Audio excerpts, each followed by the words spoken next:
Assalamualaikum warahmatullahi wabarakatuh. Saya Febi Eka Wahyuni dengan NIM 12208193101.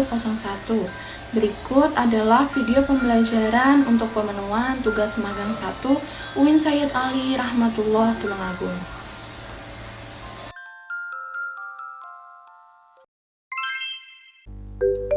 Halo semuanya, ya kembali lagi bersama Ibu di channel Ibu. Ya tidak terasa kita sudah memasuki bab 2 yaitu klasifikasi makhluk hidup pada mata pelajaran ilmu pengetahuan alam. Ya masih semangat semuanya ya. Baik, kita mulai saja hari ini.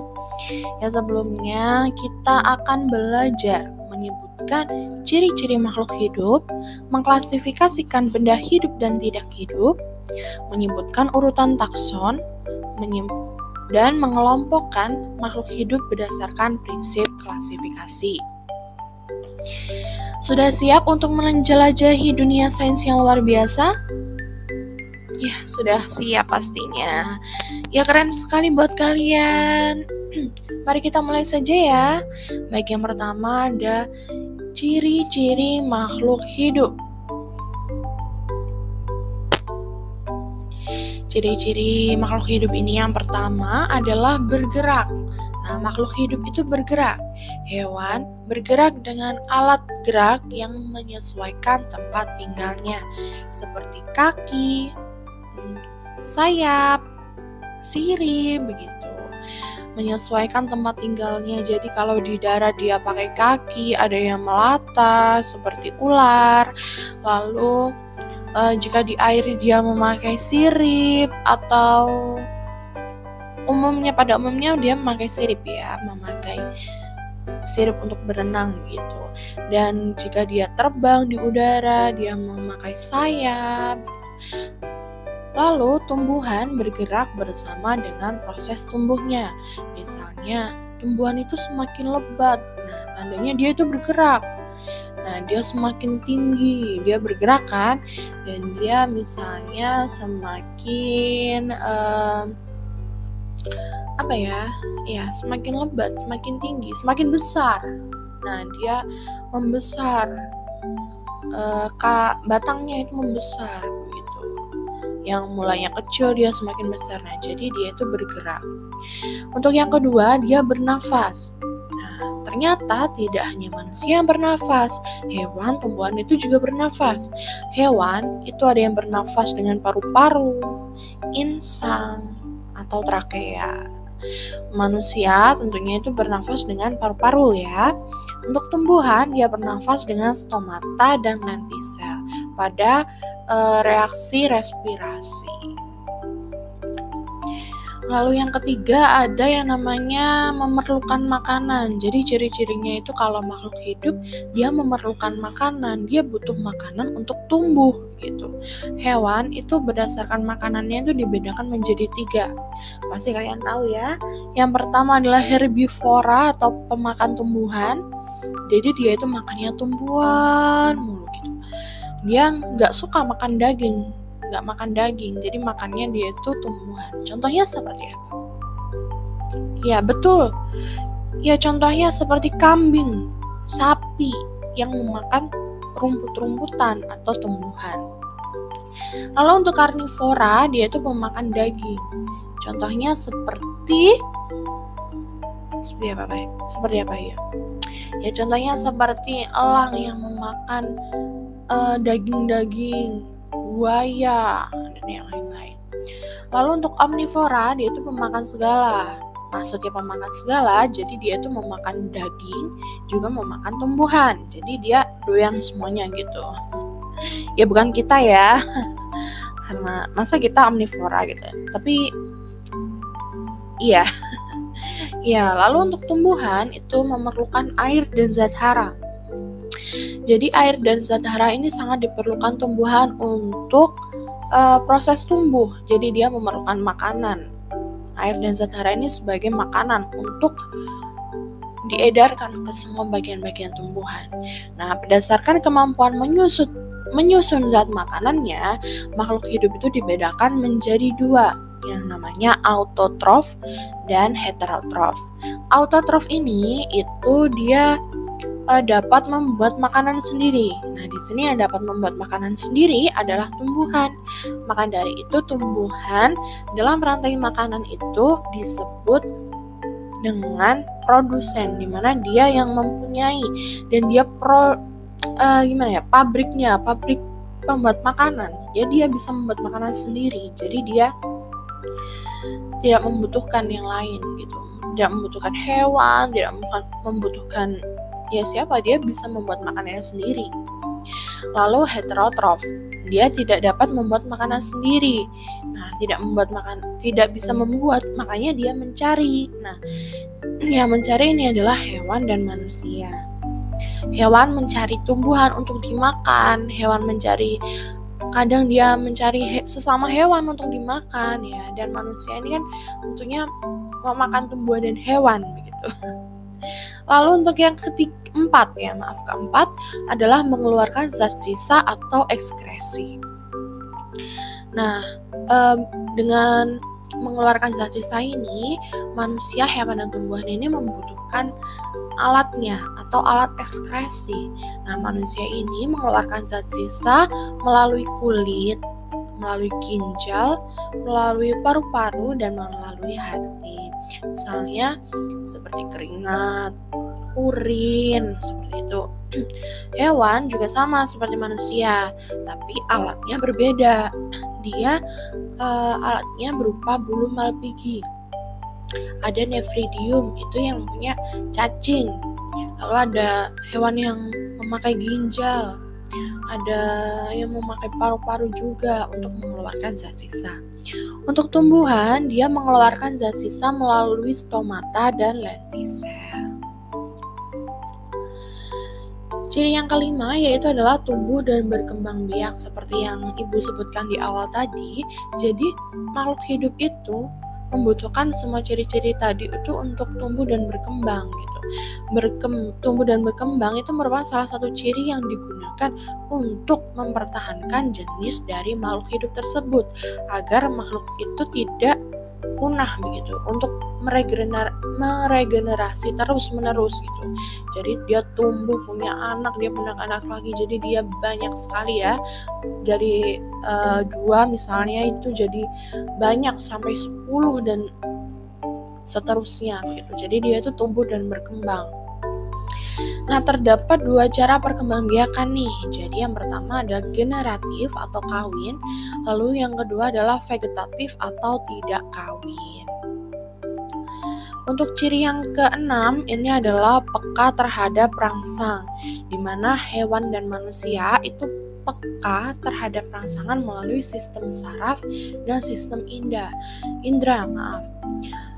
Misalnya begini, manusia kita kan peka terhadap rangsang ya. Misalnya kita diberi rangsangan sentuh, misalnya kita disentuh sama teman kita gitu, kita kan langsung terasa ya. Nah, itu adalah yang merasakan adalah sistem indera di kulit biasanya, sistem saraf itu langsung terasa. Itu namanya peka terhadap rangsang.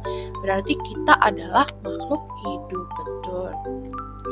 Untuk tumbuhan itu dia peka terhadap rangsang melalui iritabilitas atau kemampuan menanggapi rangsangan. Jadi tumbuhan itu mempunyai suatu kemampuan yang dinamakan iritabilitas, di mana kemampuan itu dia adalah yang dapat menanggapi rangsangan gitu. Lalu untuk ciri yang terakhir yaitu mampu beradaptasi. Nah, hewan mampu beradaptasi dengan kemampuan-kemampuan yang ia miliki itu untuk melindungi dirinya dari musuh. Contohnya seperti cumi-cumi mengeluarkan tinta. Nah, dia itu mengeluarkan tinta karena dia merasa tertekan atau dia merasa terancam gitu karena ada musuh, makanya dia mengeluarkan tinta. Nah, itu adalah salah satu cara cumi-cumi untuk beradaptasi atau melindungi dirinya dari musuh. Untuk tumbuhan, dia mampu beradaptasi dengan berbagai kondisi di lingkungan yang dibagi menjadi 4 macam. Ada xerofit, hidrofit, tropofit, dan higrofit gitu. Sebab berikutnya yaitu ada benda hidup dan benda tidak hidup. Pastinya kalian sudah tahu ya, sebenarnya kalau dilihat saja sebenarnya kan bisa kita melihat, oh ini bendanya hidup nih, oh ini makhluk hidup berarti, oh ini bendanya mati nih, jadi dia bukan makhluk hidup. Nah, benda hidup dan tidak hidup itu dapat dilihat melalui ciri-ciri makhluk hidup. Nah, kita kan sudah belajar tentang ciri-cirinya, jadi kita dapat menentukan, oh ini bendanya hidup, oh ini bendanya nggak hidup nih. Nah, jika benda tersebut memiliki semua ciri-ciri makhluk hidup, berarti ia merupakan benda hidup atau makhluk hidup. Begitu juga sebaliknya seperti tadi. Seperti pada gambar, ada gambar ikan dan mobil. Nah, pastinya kalian tahu dong di mana yang makhluk hidup. Ikan, misalnya kita ambil ciri-ciri yang bergerak. Ikan bisa bergerak? Bisa. Mobil bisa bergerak? Bisa Bu, bisa bergerak dari sana ke sana. Oke, kita sampingkan ciri bergerak dulu. Yang kedua ada ciri bernafas tadi. Ikan bernafas, jelas dia butuh oksigen untuk hidup. Lalu untuk mobil, apakah dia bernafas? Enggak. Nah, dari situ kita bisa tahu nih, ikan ini dapat bergerak secara sendirinya dan bernafas begitu ya, karena dia makhluk hidup. Nah, mobil dia ini kan bergerak atau melakukan sesuatu kan karena manusia gitu. Jadi dia tidak bisa bergerak sendiri. Malah serem ya kalau bergerak sendiri. Ya, jadi kalian tahu ya semuanya, misalnya juga sapi dengan misalnya gelas gitu. Kan kalian tahu ya yang makhluk hidup yang mana? Sapi. Jelasnya sapi. Yang gelas adalah benda mati atau benda tidak hidup. Lalu kita menuju prinsip klasifikasi. Nah, klasifikasi ini itu ditemukan oleh Carolus Linnaeus pada tahun 1707 sampai 1778. Klasifikasi ini merupakan suatu cara yang sistematis dalam mempelajari objek dengan melihat persamaan dan perbedaan ciri-ciri dari makhluk hidup. Jadi ciri-ciri makhluk hidup itu sangat penting ya digunakan pada klasifikasi, digunakan pada yang lain-lain gitu. Ilmu yang digunakan untuk mempelajari klasifikasi makhluk hidup ini adalah ilmu yang namanya taksonomi. Nah, Carolus Linnaeus ini itu merupakan bapak taksonomi, yang mana ilmunya ini masih digunakan pada sampai saat ini gitu. Ya, karena kalian juga belajar ini kan ya. Jadi bapak ini ilmunya sangat barokah gitu ya, sambung manfaat. Yang pertama ada tahapan dari klasifikasi menurut Linnaeus tadi. Yang pertama kita harus mengidentifikasi ciri-ciri makhluk hidupnya. Yang kedua adalah mengelompokkan berdasarkan persamaan yang ditemukan. Nah, apabila dalam suatu kelompok ditemukan perbedaan, maka individu tersebut bisa dipisahkan dari kelompok. Jadi mereka itu dikelompokkan berdasarkan persamaan yang ditemukan gitu. Jadi kita identifikasi dahulu, lalu dikelompokkan berdasarkan persamaan. Kalau beda ya kita keluarkan, dipisahkan. Yang beda itu ya dicarikan persamaan yang lain gitu. Lalu ada yang namanya urutan takson. Nah, dalam sistem klasifikasi makhluk hidup dikelompokkan dalam suatu tingkatan takson. Dikelompokkan berdasarkan persamaan ciri-ciri umum hingga khusus. Nah, jika persamaan yang dimiliki sedikit, maka akan semakin jauh kekerabatannya. Nah, yang sering muncul urutan takson ini dimulai dari kingdom. Jadi kingdom, phylum, kelas, ordo, family, genus, dan spesies. Nah, nanti kita akan belajar tentang pengklasifikasian tentang 5 kingdom. Nah, kingdom itu ada 5 gitu. gitu, nanti kita belajar. Lalu untuk penamaan ilmiah itu dalam pembuatannya Linnaeus menggunakan sistem yang namanya binomial nomenklatur. Nah, aturannya itu seperti yang pertama terdiri dari dua kata Latin gitu. Kata pertama itu menunjukkan genusnya. Huruf pertama ditulis dengan huruf kapital. Lalu kata kedua itu merupakan petunjuk spesies yang diawali dengan huruf kecil dan ditulis dengan huruf miring atau dengan di garis bawah. Jadi ada dua cara penulisan, yaitu dengan jika mau huruf miring bisa, lalu jika tidak mau garis huruf miring itu harus diberikan yang namanya garis bawah di bawah katanya, seperti contohnya Oryza sativa atau Padilla dengan penulisannya menggunakan kata huruf miring. Jadi yang pertama adalah Oryza sativa menggunakan huruf miring, di mana kata pertama harus ditulis dengan huruf kapital, O-nya itu di kapital. Untuk kata kedua memakai huruf kecil, jadi yang di kapital hanya O-nya saja.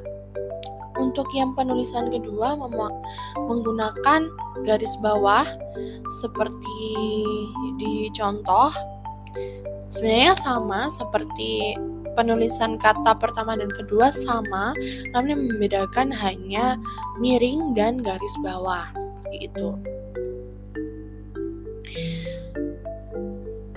Ya, sudah paham semuanya ya tentang penamaan ilmiah. Lalu ada manfaat dari klasifikasi.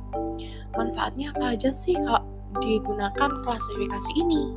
Ya, manfaatnya yaitu memudahkan mengenal makhluk hidup, memudahkan mempelajari makhluk hidup, mengetahui adanya hubungan kekerabatan antar makhluk hidup. Nah, sekarang kita belajar tentang sistem klasifikasi dari 5 kingdom. Jadi kingdom itu ada 5 macamnya. Ada kingdom Monera, kingdom Protista, kingdom Fungi, kingdom Plantae, dan kingdom Animalia. Begitu. Jadi yang pertama adalah kingdom Monera. Nah, anggota kingdom Monera ini adalah makhluk hidup bersel satu atau uniseluler yang tidak memiliki membran inti atau prokariotik. Pada umumnya, organisme ini berkembang biak dengan cara membelah diri.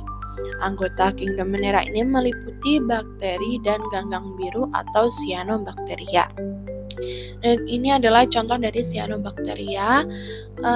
Dia merupakan masuk ke dalam Monera ya, karena dia bersel satu dan tidak memiliki membran inti.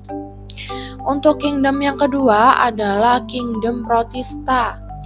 Nah, Protista ini memiliki membran inti, jadi disebut eukariotik, dan bersel tunggal juga multiseluler. Protista ini dibedakan menjadi 3. Jadi ada protista mirip hewan, protista mirip tumbuhan, dan protista mirip jamur, seperti itu. Ini adalah contoh dari protista, yaitu ada amoeba, dia masuknya ke protozoa ya, Euglena, dan Paramecium gitu. Lalu ada kingdom fungi. Ini adalah kingdom yang ketiga, di mana fungi memiliki membran inti, dinding sel yang terbuat dari zat kitin dan tidak memiliki kloroplas sehingga tidak dapat berfotosintesis untuk membuat makanannya sendiri tadi. Dan ada yang uniseluler maupun multiseluler. Nah, kingdom fungi ini tersusun atas benang-benang yang disebut hifa.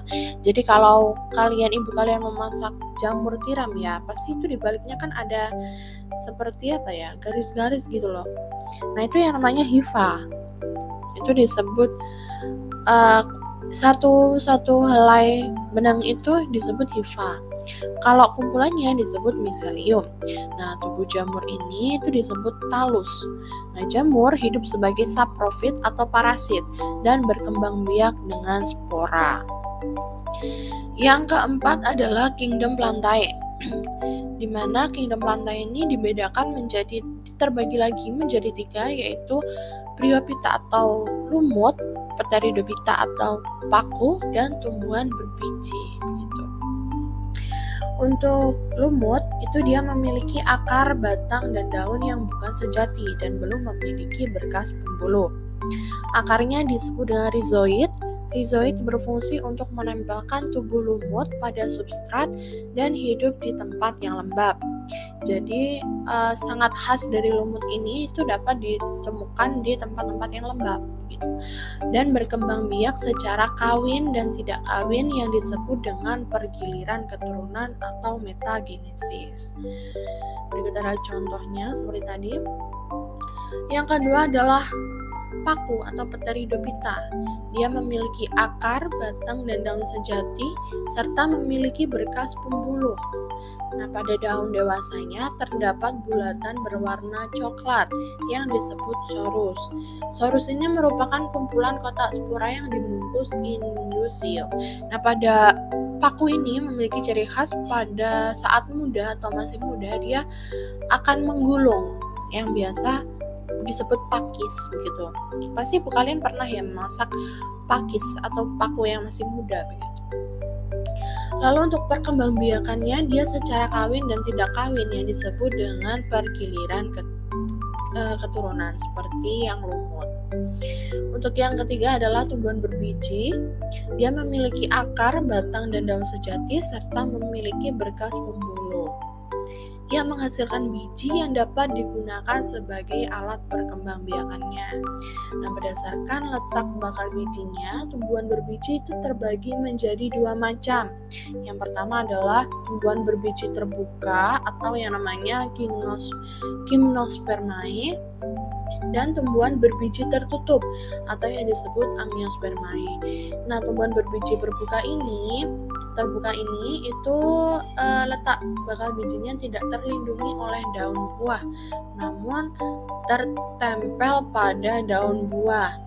Pohonnya berakar tunggang, daunnya berbentuk seperti jarum, kecil, tebal, dan atau tipis lebar gitu. Alat kelamin jantan dan alat kelamin betinanya disebut strobilus yang mengandung sporangium. Nah, contoh dari tumbuhan berbiji terbuka ini adalah pinus. Lalu untuk tumbuhan berbiji tertutup atau angiospermae, alat perkembangbiakannya itu berupa bunga. Akar, batang, dan daunnya itu sudah dapat dibedakan dengan jelas. Susunan tulang daun menirip, menjari, atau sejajar. Bahkan bijinya itu terlindung di dalam daun buah dan mengalami pembuahan ganda. Contohnya adalah bunga mawar. Jadi pada angiospermae ini perkembangbiakannya itu berupa bunga. Jadi dia melakukan perkawinan itu di bunganya gitu. Lalu ada yang namanya kingdom Animalia, itu terbagi juga menjadi dua, yaitu invertebrata dan vertebrata. Nah, invertebrata itu merupakan kelompok hewan yang tidak memiliki tulang belakang, di mana dalam kelompok ini itu masih terbagi menjadi 8 filum. Yaitu yang pertama adalah Porifera, contohnya hewan spon. Porifera itu adalah hewan yang memiliki pori-pori, jadi dia namakan Porifera. Lalu yang kedua adalah Coelenterata, dia contohnya hydrozoa, Scipua, dan Anthozoa. Lalu yang ketiga adalah Platyhelminthes, dia adalah cacing-cacingan, dia cacing planaria, cacing hati yang cacing yang kecil gitu. Nematoda, itu ada cacing perut, cacing kremi, cacing tambang. Annelida, itu ada cacing tanah. Lintah, itu termasuk dalam Annelida. Arthropoda, itu contohnya udang, kepiting, serangga. Dan Echinodermata, ini tuh seperti bintang laut, landak laut, teripang gitu. Dan moluska yang contohnya adalah siput bekecot gitu ya. Cumi-cumi, kerang itu masuk ke dalam moluska. Ini adalah contohnya yang namanya landak laut dan cacing tanah. Lalu untuk vertebrata, di mana dia itu kelompok hewan yang memiliki tulang belakang. Nah, Dia sama-sama masih terbagi menjadi 5 kelas yang namanya Pisces, amfibi, reptil, aves, dan mamalia. Nah, Pisces ini adalah kelompok ikan. Contohnya seperti ikan mujair, ikan bandeng, ikan lele, dan yang lain sebagainya. Lalu ada yang namanya amfibi, contohnya itu katak. Ada reptil seperti buaya, kadal, penyu, ular. Nah, mohon maaf, kembali lagi ke amfibi. Amfibi ini adalah hewan yang dapat hidup di 2 alam. Jadi dia dapat di perairan, dapat di darat, penting di 2 alam gitu. Jadi dia itu katak kan bisa hidup di air dan dia bisa hidup di darat. Pada saat kecil dia menjadi berudu, dia saat besar menjadi katak gitu. Lalu lanjut kita ke aves, yaitu contohnya seperti keluarga burung ya. Aves itu burung, jadi contohnya seperti burung merpati, burung elang, burung pipit, dan yang lain sebagainya.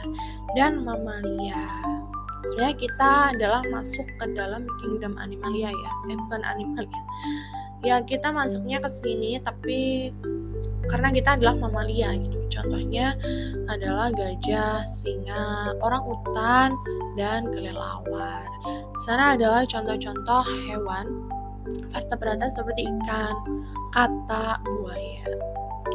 Ya, semoga kalian bisa paham dengan penjelasan yang Ibu sampaikan. Terima kasih atas perhatiannya. Sampai jumpa.